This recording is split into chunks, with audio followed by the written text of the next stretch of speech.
Alors, qu'est-ce que ça vous fait d'être la plus belle femme dans les médias français? Ouf, je sais pas qui l'a dit. Vous êtes mon mari, c'est tout.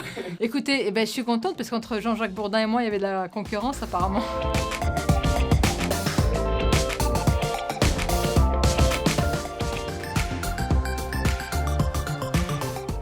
Ça fait une quinzaine d'années désormais.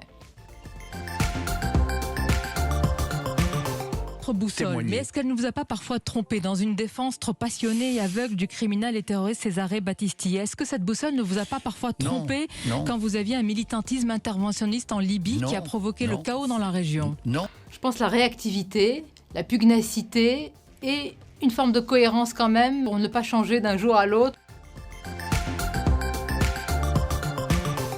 Qu'est-ce que vous entendez par droite? Vous attendez que je vous dise valeurs actuelles? Ah, mais je vous en prie. Oh, je pense valeurs actuelles parce que affirmer, mais cohérent sur ses valeurs, cohérent sur ses engagements. C'est ça pour moi la vraie droite.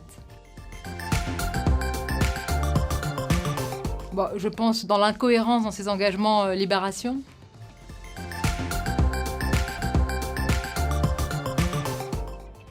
Des coups sous la ceinture, moi, ce que j'adore, c'est la confrontation des idées, du débat. Quand je suis allée et que j'ai accepté l'entretien de libération, je voulais véritablement quelque chose d'assez vif et je me suis retrouvée avec quelqu'un qui critique à la fois une coiffure et puis des mentors. Bon, je trouve que c'est pas du niveau de libération, en tous les cas du libération que j'ai connu auparavant.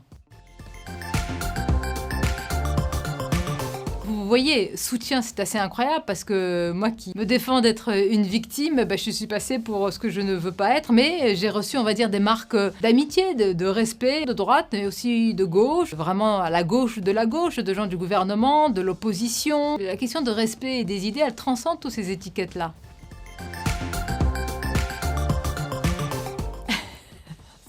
C'est CNews. Très honnêtement, parce que franchement, il faut venir, il y a une ambiance extrêmement sympathique avec Pascal Praud, Laurence Ferrari, Christine Kelly. Vraiment, il y a de l'ambiance dans les couloirs.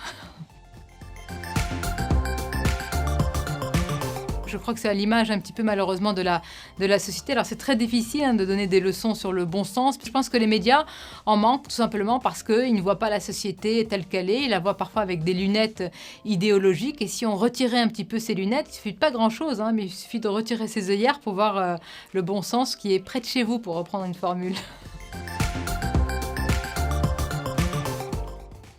Vous venez d'être écarté de l'Institut catholique de Paris où vous étiez professeur. L'université estime que vos engagements vont à l'encontre de leurs valeurs. C'est une censure selon vous? C'est assez grave ce qu'a fait l'Institut catholique, de Paris. Ouais. Parce que vous dénoncez une censure dans une université, c'est très grave.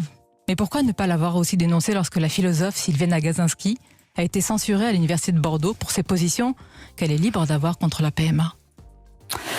Alors, il y a c'est à géométrie variable? Non, bien sûr que non. Non, c'est pas du tout à géométrie variable. Je vois pas exactement à quoi vous faites allusion. En revanche, ça dépend lesquels. Sylviane n'a pas pu venir tenir une conférence dans une université. On avait dit censure à ce moment-là. Est-ce qu'il faut s'insurger contre toutes les formes de censure, la vôtre, la sienne? Alors, il faut s'insurger.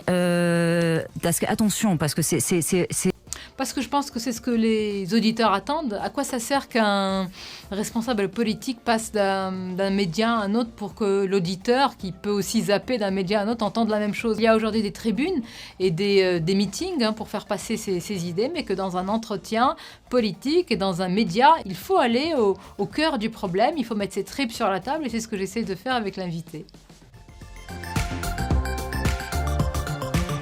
Ah oui, en plus c'était la première télévision. Moi j'étais journaliste presse écrite, mais à la première télévision, oui. Sud Radio.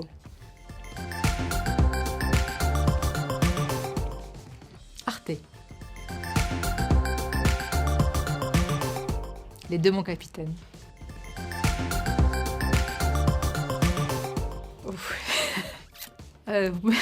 Joker, non. Michel Drucker, parce que quand même... ça bouscule tous les codes, cette longévité, quand même. Il y a quelque chose qui se cache derrière tout ça, c'est pas possible. D'inhumain, de surnaturel. Celui qui est à venir.